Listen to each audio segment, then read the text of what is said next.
പാകിസ്ഥാന് കനത്ത തിരിച്ചടിയുമായി അഫ്ഗാനിസ്ഥാൻ. പാക് അഫ്ഗാൻ അതിർത്തിയിൽ കനത്ത സംഘർഷം. പാകിസ്ഥാൻ സൈന്യത്തിന്റെ 8 പോസ്റ്റുകൾ പിടിച്ചെടുത്തതായി താലിബാൻ അവകാശപ്പെടുന്നു. ബൽറാം മുലങ്ങാടി ഡൽഹിയിൽ നിന്ന് ചേരുന്ന കൂടുതൽ വിവരങ്ങളുമായി. ബൽറാം, ആ മേഖല അഫ്ഗാനിസ്ഥാൻ പാകിസ്ഥാൻ ബോർഡർ അത് കഴിഞ്ഞ കുറച്ച് ദിവസങ്ങളായി ഈ രീതിയിൽ അശാന്തമായി തന്നെ തുടരുകയാണ്. ഇപ്പോൾ പാകിസ്ഥാനെതിരെ തിരിച്ചടിക്കുന്നു അഫ്ഗാനിസ്ഥാൻ എന്ന വിവരമാണ് ലഭിക്കുന്നത്. എന്താണ് ആ മേഖലയിലെ നിലവിലെ സാഹചര്യം?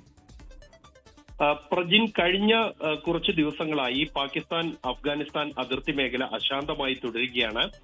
പാകിസ്ഥാൻ കഴിഞ്ഞ ദിവസങ്ങളിൽ അഫ്ഗാനിസ്ഥാനിലേക്ക് തുടർച്ചയായി വ്യോമാക്രമണം നടത്തിയിരുന്നു. അത് പാകിസ്ഥാനിൽ കഴിഞ്ഞ കാലങ്ങളിലുണ്ടായ ഭീകരാക്രമണങ്ങൾക്ക് പിന്നിൽ അഫ്ഗാൻ കേന്ദ്രമായി പ്രവർത്തിക്കുന്ന ഭീകരവാദികളാണ് എന്നും അതുകൊണ്ട് തന്നെ ഈ ഭീകരവാദ താവളങ്ങളാണ് തങ്ങൾ ആക്രമിച്ചത് എന്നുമാണ് പാകിസ്ഥാൻ ഇത് സംബന്ധിച്ച വിശദീകരണം നൽകിയത്. എന്നാൽ പാകിസ്ഥാൻ ആക്രമണം നടത്തിയത് ജനവാസ മേഖലകൾക്ക് നേരെയാണ് എന്ന് അഫ്ഗാനിസ്ഥാൻ വ്യക്തമാക്കിയിരുന്നു.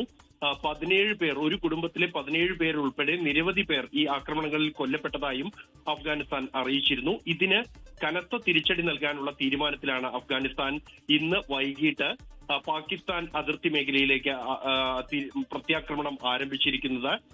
8 പാക് പോസ്റ്റുകൾ ഇതിനകം തന്നെ എടുത്തു കഴിഞ്ഞു എന്നാണ് താലിബാൻ ഭരണകൂടം അവകാശപ്പെടുന്നത്. നൻഗർഖാൻ, നൂറിസ്ഥാൻ, കുനാർ, ഖോസ്റ്റ്, പക്തിക തുടങ്ങിയ പ്രവിശ്യകളിലാണ് ഈ ഏറ്റുമുട്ടൽ തുടരുന്നത്.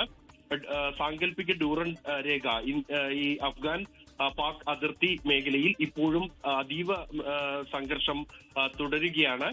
പ്രധാനമായും കരസേന തന്നെയാണ് ഈ ആക്രമണത്തിന് നേതൃത്വം നൽകിയത്. ഇതൊരു തുടക്കം മാത്രം ആണ് എന്നാണ് ഖാലിദ് ബിൻ വാലിദ് കോക്സ്, ഈ കിഴക്കൻ മേഖലയുടെ ചുമതലയുള്ള അഫ്ഗാൻ സൈന്യം അറിയിക്കുന്നത്. ബൽറാം നെടുങ്ങാടിയാണ് ഡൽഹിയിൽ നിന്ന് വിവരങ്ങൾ നൽകിയത്.